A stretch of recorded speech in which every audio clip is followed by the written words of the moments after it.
Not too bad for the Giants.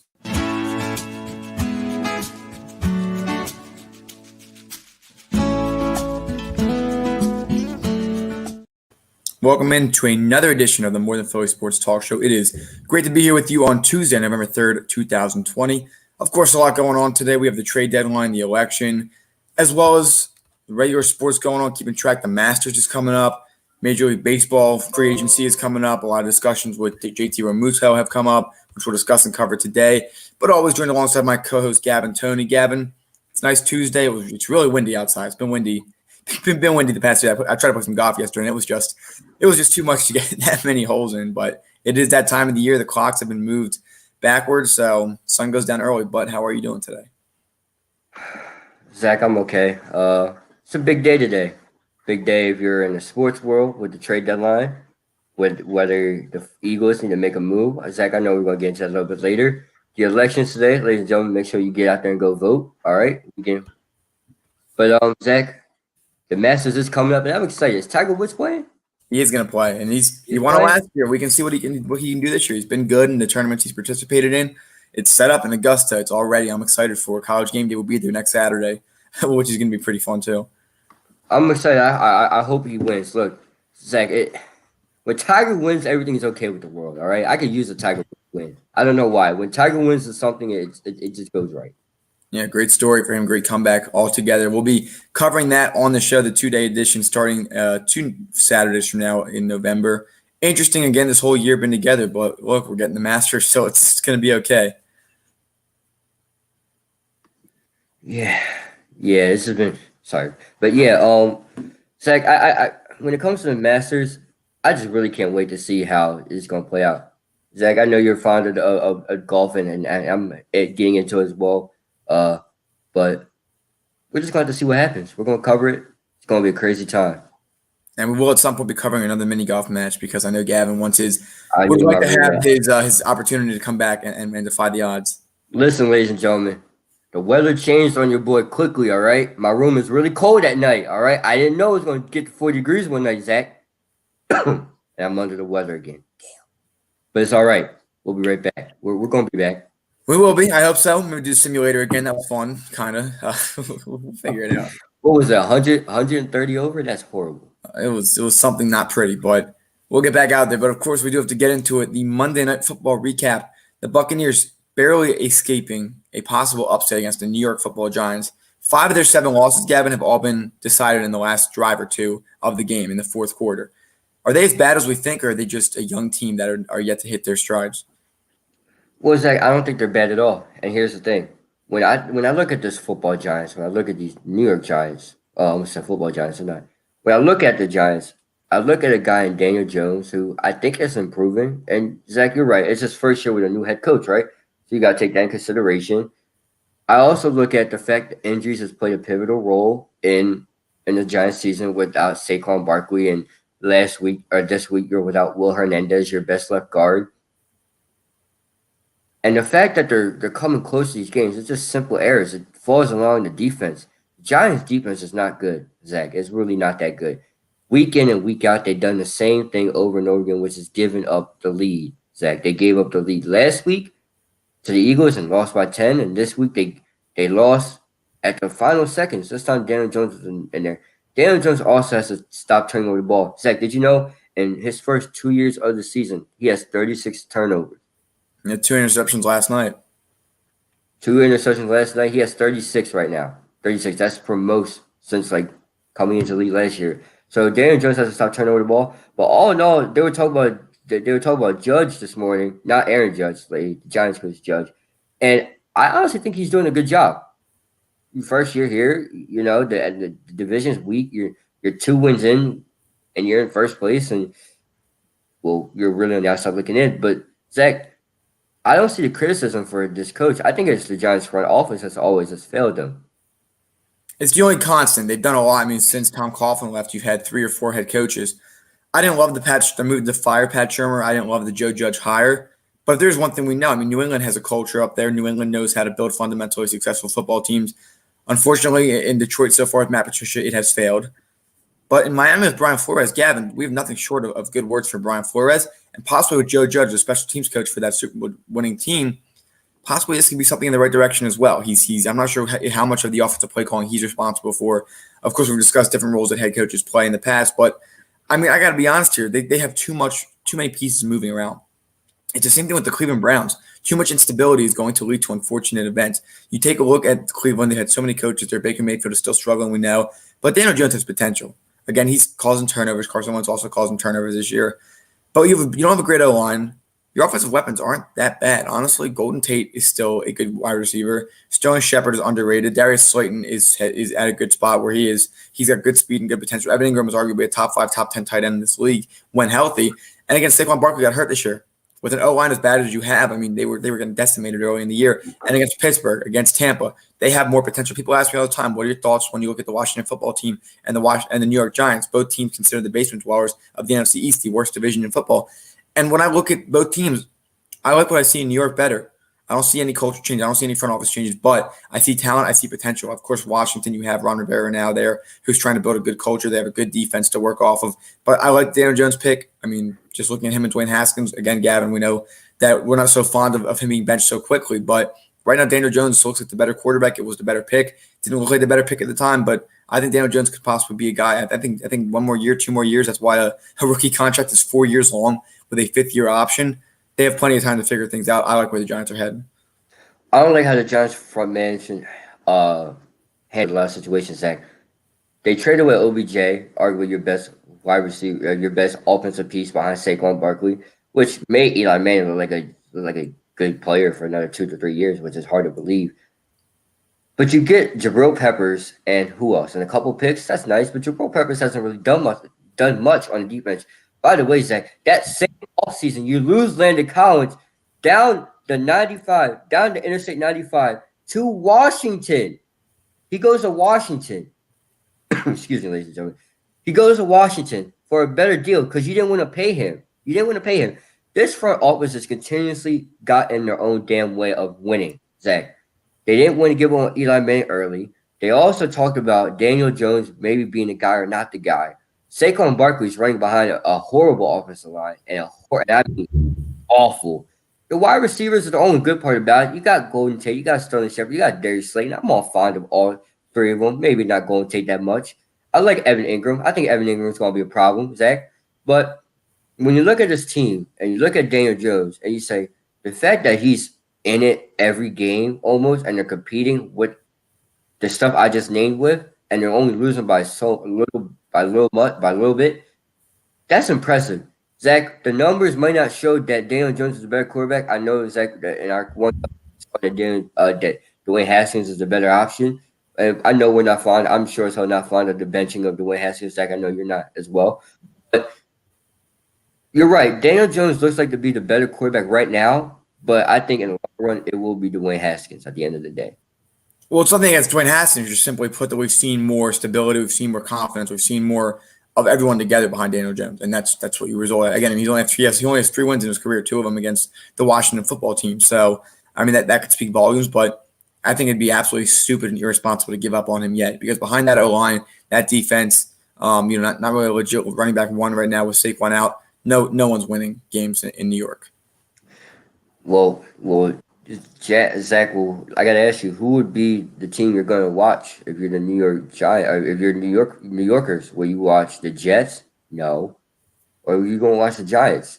The Giants are on their way up. I mean, simply put, clean cut. Are they on their way up? They might be. I don't know. I don't like. They're certainly not on their way down anymore. They went 3-13 last year. I think maybe a few more wins with Eli behind them. They're going like this right now, Zach. They're not going anywhere. They're not going up or down right now. Right. Where would you rather? I mean, you've already had your opportunity to tank, and you took Saquon Barkley at 2. You get Daniel Jones at 6. I mean, you're putting the pieces around. You got an offense. Get an offensive line. Get a defense, and watch what happens. It's the NFL. Things can happen really quick. You can turn around things really quick in an offseason. They got to start making They started out with Andrew Thomas in the offseason. They're going to keep building that offensive line. These guys are going to continue to mature and grow. I see some potential here that I do like in New York. I know a lot of people don't see it, but I've watched it, I've analyzed it, I've looked over it. I do see some potential here going on in New York. The other New York team, completely different story. Well, the potential is there, Zach. You're not wrong, but I don't know if Daniel Jones is going to be the guy to take them to that next level. That's just my thing. We'll have to see. And of course, the Jets are a complete mess. And so are the Knicks. But your Brooklyn Nets are doing not too bad right now, and we'll see what happens when KD and Kyrie. Not my Brooklyn Nets. Look, I do like KD and Kyrie, but they're not my. You're very high on them. You're very high on them. I am very high on them. Yes. Coming up after this, we're going to discuss the NBA, the Golden State Warriors revenge tour, Steph Curry, Klay Thompson healthy, and some nice new jerseys. We'll cover that after this. We are now offering a new product on our Teespring. Wear a mask in public. We are now supporting a custom designed mask with our logo on it. Purchase it today, and 10% goes to a foundation of our viewers' choice. It offers a full nose and mouth coverage, single-sided print, includes 2 2-inch elastic ear loops, non-medical grade product, and finally, $1 from every mask sale is donated to a nonprofit to feed children in need. Enjoy today's episode. For sure. Golden State Warriors moving from Oakland to San Francisco, brand new stadium last year. Not really that much of a season to really look back on and enjoy, but some younger guys got some starting experience without a doubt. This year, Steph Curry will be healthy, Klay Thompson will be healthy, Draymond Green will be relevant again. You have your top 2 pick. Are they going to trade it? Are they going to keep it? We don't know yet. The draft is coming up. We're going to be able to learn a whole lot more. But Gavin, I'll let you take it away here as someone who's been able to watch and focus on the Golden State Warriors, specifically one of the best shooters of all time in Steph Curry. What are your outlooks for the Warriors this coming season? Well, my outlooks for the Warriors this coming season is they're going to be back where they were. For ladies and gentlemen, everybody thinks that the Warriors aren't going to be good no more because they lost Kevin Durant. For the people that forgot, the Warriors went to the finals and won without Kevin Durant the first time, Zach. They won with just Steph Curry, Klay Thompson, Harrison Barnes. All right. The bench is better with Barbosa and Sean Livingston in the crew, with Maurice Space coming off the bench. Zach, they had a good crew, and they had Andrew Bogut on the starting sometimes. But I'm excited for the Warriors this year. Klay Thompson, I know he hasn't played basketball in almost a year and a half, or excuse me, not a year and a half, but it's been a long time since I've seen Klay Thompson. And Zach, as well, when it comes to the Warriors, right, they have a lot of options. You could package the first round pick, you could package the second pick, and put, let's say, Draymond Green, and you got to get yourself a Giannis Antetokounmpo maybe. Maybe you can get Giannis in the offseason. Because remember, Andrew Wiggins doesn't cost that much money at the moment in time right now. And Zach, I want to put this out here. And then if they draft, they can get James Wiseman, they can get Anthony Edwards. The Warriors are in a great spot right now. The coach of Steve Kerr and the front office is fantastic. By the way, congratulations, Sean Livingston. He is the highest ranked black man, or just any African American man or woman in that front office. He's the highest rank in there, so good for him. But Zach, the Warriors are in a great spot, and I'm actually excited to watch this year. And yes, ladies and gentlemen, as you may or may not know, I am probably the #1 Curry fan in all PA right now. Yeah, I mean, you make great points. The question is then, the talent shouldn't really be in question this year. It's about the competition. But I have to ask quickly first, do you think Andrew Wiggins currently is better than Harrison Barnes was on that team? Ooh. See, Harrison Barnes brought a lot of different aspects of the game. I like Harrison Barnes because he can shoot. And Harrison Barnes was one of those people or players that can go for 30 if needed to. He was a great defender as well. I think Andrew Wiggins has a slighter edge.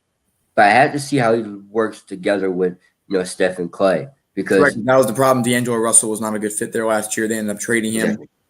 So that's what's going to happen. So it then comes down to the competition. And so in reality, of course, you have to give the defending champion Los Angeles Lakers the credit at the top. They are not the most talented team in the Western Conference. They're not even the most talented team in Los Angeles. That does belong to the Clippers still. I know that Paul George had a really bad postseason. Kawhi Leonard had a bad Game 7. So on paper, I mean, the Los Angeles Clippers, in my opinion, are the best team in the West. I would then give the Lakers number 2. I'd give the Nuggets number 3. And then I put probably the Warriors number 4 right now because Jamal Murray had a great season. Nikola Jokic had a great season. Michael Porter Jr. really came into his own. They have a lot of talent and a lot of great things. Gary Harris, who was out early in the first round, and once he came back, Utah had no answer for him, a great defensive guard. Gavin, that's my question for you. How far do you think the Warriors can go? Because remember, it's their first year back healthy, and they might ease into things. They might not click as quickly. They might face adversity, and it's probably going to be a 55, 60-game season. You're not going to have all 72 games to really get it together. So, and also they might not have a good fit. If Wiggins doesn't fit, I can see them being very quick to trade him. If whoever they draft or whoever they trade for doesn't fit, they can be very quick to trade them. There's going to be a lot of moving pieces this year to fill the void of a Kevin Durant and whoever else you have there. Because remember, that 5 spot could be played by anybody. Draymond Green played it. Even Andre Iguodala would come and check in at the 5. Kevin Durant would go to the 5. The ability to have that kind of long stretch 3 and goes to play 4 and 5. He plays the entire backcourt. I mean, he can shoot like a front court. I'm sorry, he can shoot like a front court player or backcourt player, and he plays the front court as well with his size. So you're going to miss that kind of versatility this year. And the question is, who are you going to replace that with? Is it James Wiseman? That can be a great fit, but you're going to have to count Draymond Green to stretch the floor a little bit more. Because when Kevin Durant was the 5, it was very hard to leave any man open. And I think that's going to be an issue they have this year. Steve Kerr's still a great coach. I think he deserves all the credit in the world. How can he adapt? We'll find out. So I got to ask you, Evan, I put them at 4. I put them behind Denver, the 2 LAs in front of them. Where are you putting them? I'm going to put them at 3. I'll put them at 3 because you can't ignore both LAs. Obviously, you got to respect the LA number 2, which is the Lakers when it comes to because of the defending champs. You're right, Zach. The Clippers are the best team, talented team, most all-around team. I hope they keep all their pieces because then we have to revisit this list. But Zach, if a healthy Steph Curry and a healthy Klay Thompson is playing, and if Draymond Green could somehow shoot again, I would say go get James Wiseman.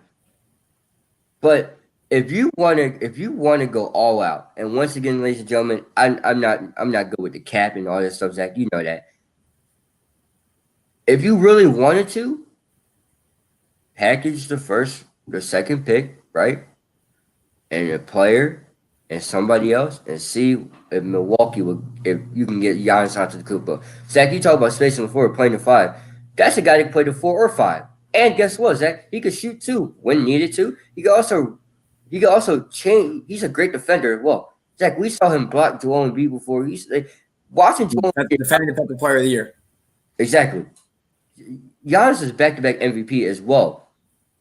Or not back-to-back MVP. That's right. Oh, no, I'm sorry. And yeah, back-to-back. Yeah, back-to-back MVP. So, Zach, if you could do that, James Wiseman's also a good pick. I don't see him going with Anthony Edwards, who I really love. I don't see him going with LaMelo Ball. LaMelo Ball's not going to be there. That would be a horrible choice. But when it comes to who the Warriors should get, it's between Wiseman, try to trade for somebody. Maybe, you don't know. Maybe it's like they might go get somebody. We don't know who. But for me, it's really Wiseman and Giannis. I can only see. I don't see Giannis going there this year, at least.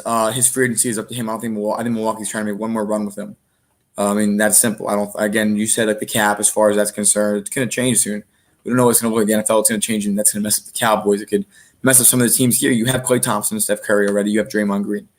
You have that 3 spot and that 5 spot, which put up question marks. But you also have that bench. Remember, I mean, when you get to the NBA Finals, you're 2-3 guys deep at most. Some teams aren't as fortunate to have deep benches. But this Golden State Warriors team had a lot of experience last year for their guys who are going to be on the bench this year. If the team stays the way it is right now, and let's say they draft James Wiseman, Giannis doesn't come there, how far is this team going in the playoffs? They can get to the Western Conference Finals easily. They could. I believe they could. Remember that this is the same Warriors team. Maybe we just were a little bit worse of a bench back in 2016 when they had Barbosa and the boys. But they could still do it. Zach, I'm not counting Steph Curry out 100%. Steph Curry and 100% Klay Thompson. I'm not counting those guys out. And the trajectory of the West and how it could go. Zach, if the NBA comes back December 22nd, you talk a lot about LeBron James and his age and this. He'll be tired. A lot of people are going to be tired. The Warriors are probably one of the freshest teams, and anyone that left the bubble in the first month of the bubble when the playoffs started are going to be the freshest teams because they haven't played basketball in a long time. But my fear is, Zach, is this. Klay Thompson hasn't played basketball in a year. All right? Steph Curry. They're going to have enough to shake off early in the year. Exactly. Steph Curry hasn't played basketball in a couple months, even though he came back for a little bit, but then the shutdown happened. So, yeah, I don't know. I'm excited to watch, though. The hopes are high for me when it comes to the Warriors because Steph Curry deserves another ring. We will have to say, again, without Kevin Durant, make it more valid. Even though he did take a ring before that, I do give him credit for the 2015 NBA Finals and the amazing record they put up in 2016, unfortunately falling just short in Game 7 to the Cleveland Cavaliers. Coming up after this, if I had Shaquille O'Neal, I'd give it to him 100 times a game. Wise words from the president of operations for the Philadelphia 76ers. We'll be talking about that and what it can mean for this team after this. Would you like to know how you can support the More Than Philly Sports Talk Show? If so, head down to the comments on our YouTube channel. You will see 2 links there. The first is our Teespring, where you can see a wide variety of apparel products, including our signature product, the More Than Philly Sports Talk Show sweatshirts, offered in a variety of different colors, including gray, navy blue, and more. Finally, we have our Patreon page, where you can become a monthly donation member.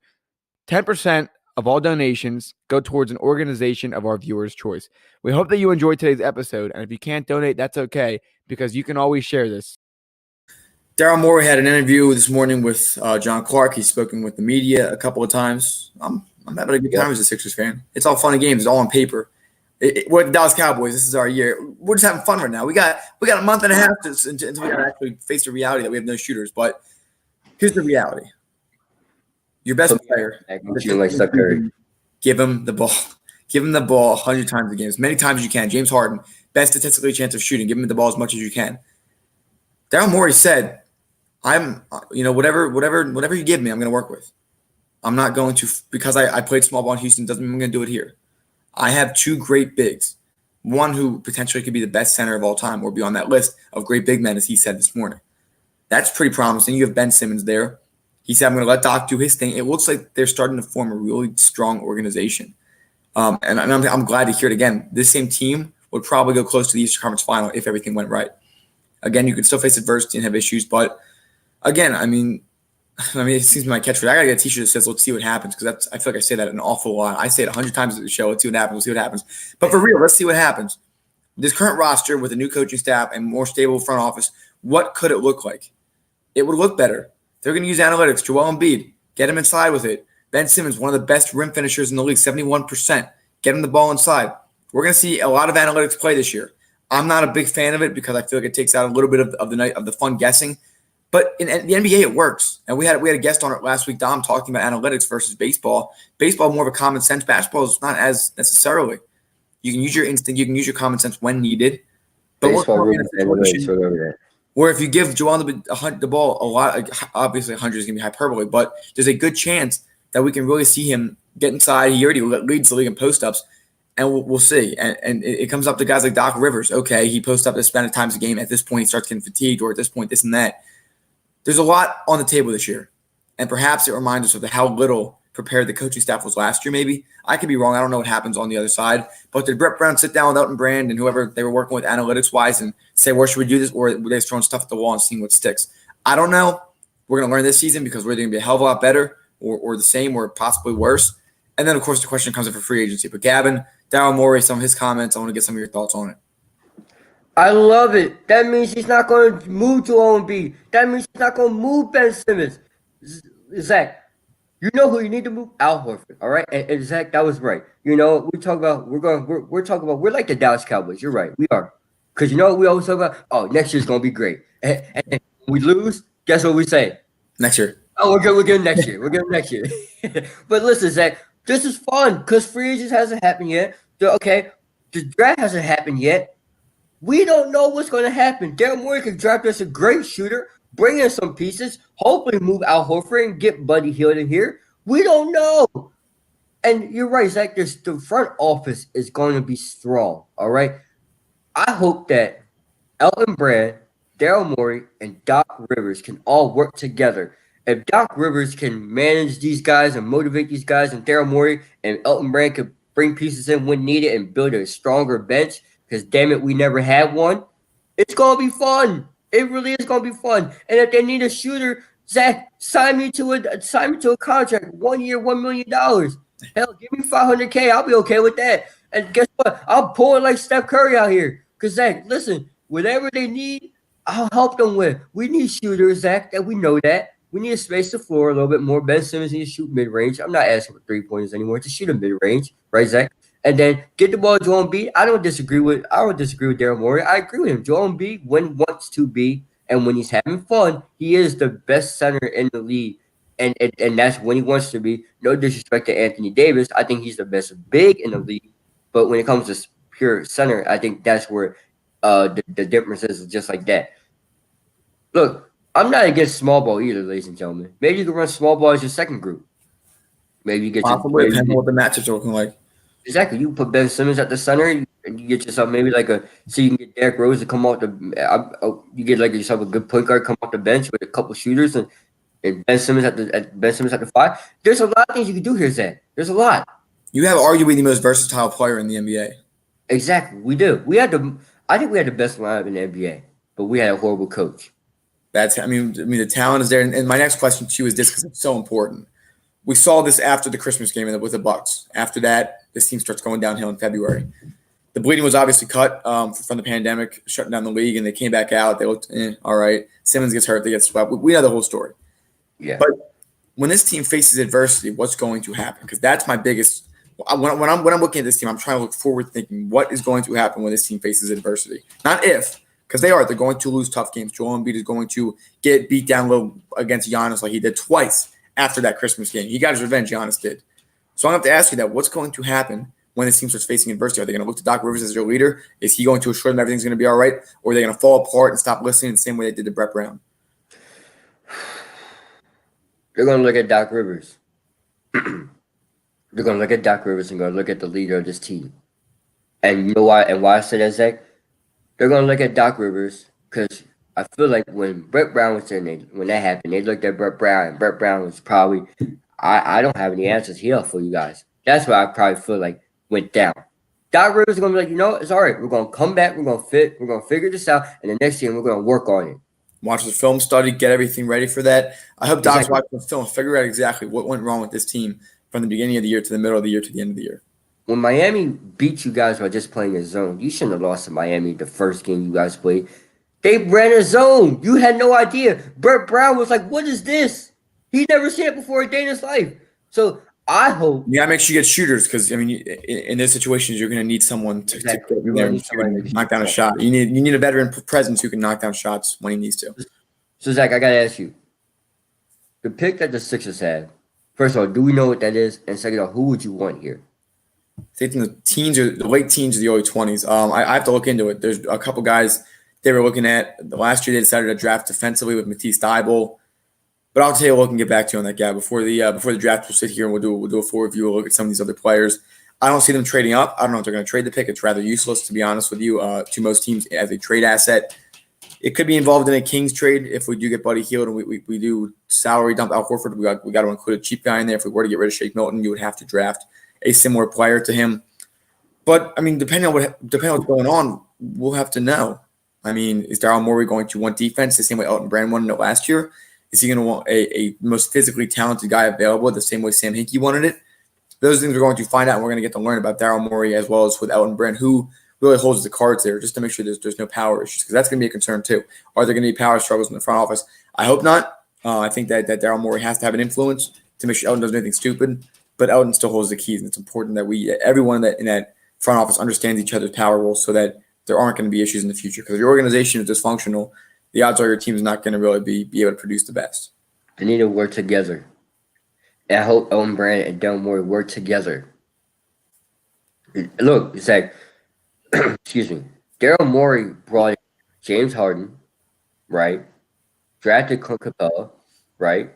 He also brought in Dwight Howard as well. Those that may or may not remember, Lou Williams was part of that team at one point. And Pat Beverly was there as well. Then traded him with Montrezl Harrell and Lou Will, and that ultimately brought somebody. I think it was Eric Gordon. And then you're getting Russell. You got Russell Westbrook in this last offseason with the Chris Paul before all that. You get Chris Paul. You go to Game 7. That's right. That's what brought Chris Paul. That's what brought Chris Paul there. You're right. And then the Chris Paul trade for Russell Westbrook. Chris Paul traded Russell Westbrook, and he got himself out of bad contract. Daryl Morey can help you, Elton Brand. Don't look at him as oh man, I gotta answer him. Look at him as a heads up guy, like a helper. Like ideas, like, hey, I got an idea about this. What you thinking about that? Exactly. I know, like, bounce ideas off one another. That's the whole point of front office is to help one another, do your job, but also get some influence. If Doc Rivers comes up to your office and be like, hey, I got an idea about this guy. All right, let me run that to Daryl Morey. Or like, Daryl, what you think about this? You get statistics, the analytics, whatever it is. to fit. I think everybody needs to work together. That's going to be the key for this successful season. Even though I wasn't a big fan of Jerry Krause, organization does win a championship as well, but it does. It's 60% players, 40% organization, in my opinion. I would bump that down to 30%. I had 10% for the coach as well because that does matter. I was kind of putting the coach as That part. Okay, I got you. All right. Well, actually, I'll put the coach part of the players really because he's with them. we'll hope that they can do it. Joel Embiid, Ben Simmons. You got to answer to Doc Rivers. Doc, you got to lead the way. There's plenty of talent on this team. We're excited to see what happens in the draft and free agency. Gavin, if there's any trade deadline stuff, we'll tweet it out today and we'll discuss it tomorrow. Michael Thomas gets moved, yes or no? Was that? Michael Thomas gets moved, yes or no? I'll go bold and say yes. Because I've been saying it. I've been saying it all week. All right, I'm with you on that one. And Stephon Gilmore will get moved as well. Yes or yeah. I don't know. But yeah. And he'll probably get traded for less than what Jalen Ramsey did, even though he's the much better corner. I don't know about that. I think Jalen Ramsey is better. You do? Tackle, if you want to talk about Gilmore is locked down. If you want to talk about coverage wise, then yes, Stephon Gilmore. But if you want to talk about like tackle and all, okay, all around. You definitely put Ramsey at 2. Gilmore, Marlon Humphrey up there. You still got. Marcus Peters is still top 10, but you also have a couple other guys you put up there. Darius Slay, who's had a great year so far. What do you think? Gilmore 1, Ramsey Number 1, Ramsey 2, Tre'Davious White 3, Marlon Humphrey 4. No, you're right. Tre'Davious White 3, Marlon Humphrey 4. What would you put Pat Pete? In his prime, I'd put him up there. Well, yeah, in his prime. He's playing. Right now? They play him a little softer now because obviously he's not able to keep up physically, but he's still top 10, top 15. I think Darius Slay's 5. I put Slay at 5. Slay's had a great, very underrated year. And so is Brandon Graham. Brandon Graham leads the league in sacks, or is up there, number 2, I think, on one of the best D-lines in the league. Put him on the All-Pro team. He's never been on it, never been in the Pro Bowl. Make it happen. He should be. Thank you, everyone, for joining today. Have a great day. Go vote, everybody. Make sure, everybody, if you have not voted yet, make sure to do so. We have the trade deadline today, the election, a lot going on. We'll continue to cover it, continue to have healthy conversations. Make sure you have that with each other. Understand everyone's perspective. Understand where everybody's coming from. That's what's most important. That's what makes this country great. And Gavin, nothing short of a future to come. We look forward to leading the way as we continue to rise into adulthood and hopefully have our talk show on a nice big network one day. We'll love to do it. Yeah, if anybody's watching, pick us up. Without doubt, everybody, thank you so much and have a great day. Have a good one, everybody. If you enjoyed today's video, make sure to like, comment, and subscribe if you haven't.